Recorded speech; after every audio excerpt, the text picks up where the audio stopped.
Morning everyone, welcome back to my new blog. আজ শনিবার আর এখন সময় হয়ে গেছে সকাল 8টা।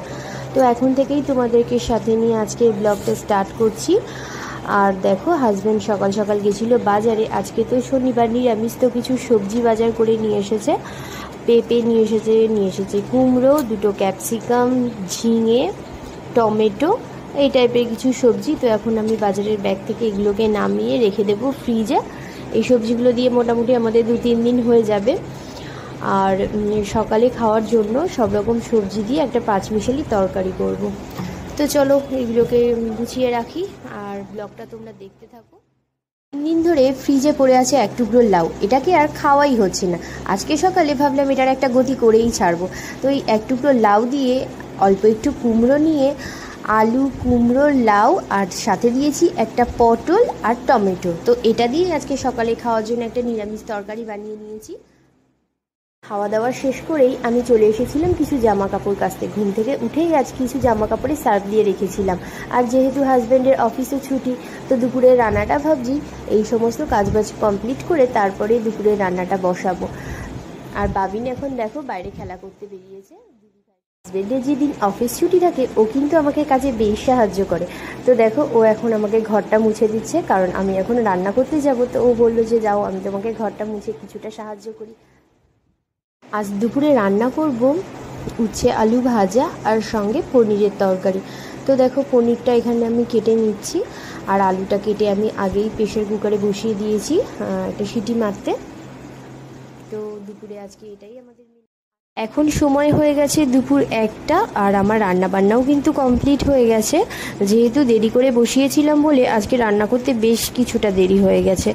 আর দেখো, সিঙ্কে পড়েছে বেশ কিছু বাসন। তো এখন আমি বাসনগুলো মেজে নিচ্ছি।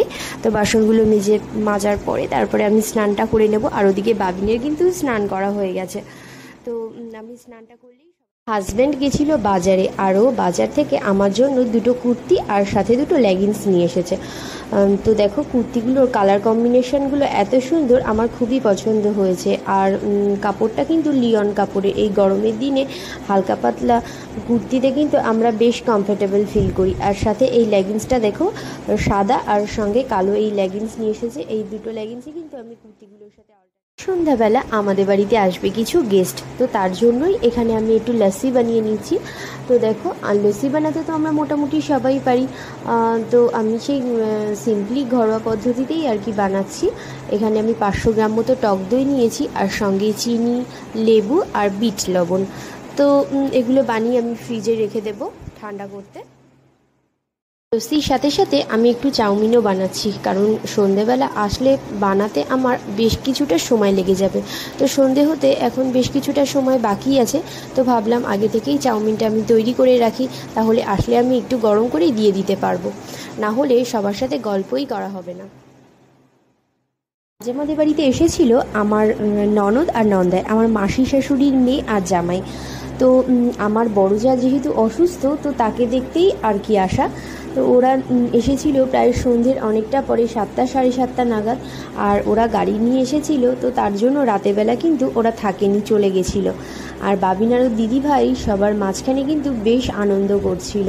আর পিপি আর পিসিমশাইকে পেয়ে ওরা কিন্তু যত রকম দুষ্টুমি করা যায়, যত রকম দুষ্টুমি দেখানো যায়, সব কিছুই করে যাচ্ছিল। আর সবাই কিন্তু ওদের এই দুষ্টুমি দেখে বেশ মজা করছিল।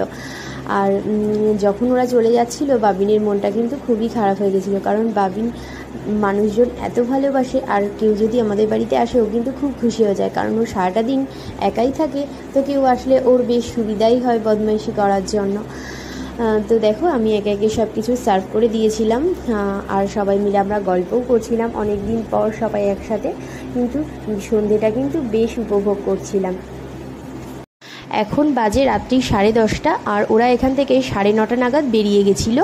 আর আমরা রাতের ডিনারটাও তাড়াতাড়ি করে কমপ্লিট করে নিয়েছি, কারণ যেহেতু অনেকটা সন্ধেবেলার বাসন পড়েছে। তো একে একে আমি বাসনগুলো মেজে নেব। যেহেতু কাচের জিনিস, তো কাল সকাল পর্যন্ত রাখা যাবে না। যদিও কাল সানডে, খুব একটা চাপ নেই, আমি একে একে সব কাজ কমপ্লিট করে রান্না করব। তো দেখো ফাইনালি আমার বাসন মাজা কমপ্লিট হয়ে গেছে আর রান্নাঘরটাও পরিষ্কার করে মোছা হয়ে গেছে। আর এখানে দেখো আমি কাচের বাসনগুলো মেজে সুন্দর করেই কাপড়টার উপরে, শুকনো কাপড়ের উপরে রেখে দিয়েছি জলটাকে ঝরে যাওয়ার জন্য। কাল সকালবেলা একবারে গুছিয়ে রেখে দেবো। তো আজকের ব্লগটা এখানেই শেষ করছি, কালকে দেখা হচ্ছে একটা নতুন ব্লগের সাথে।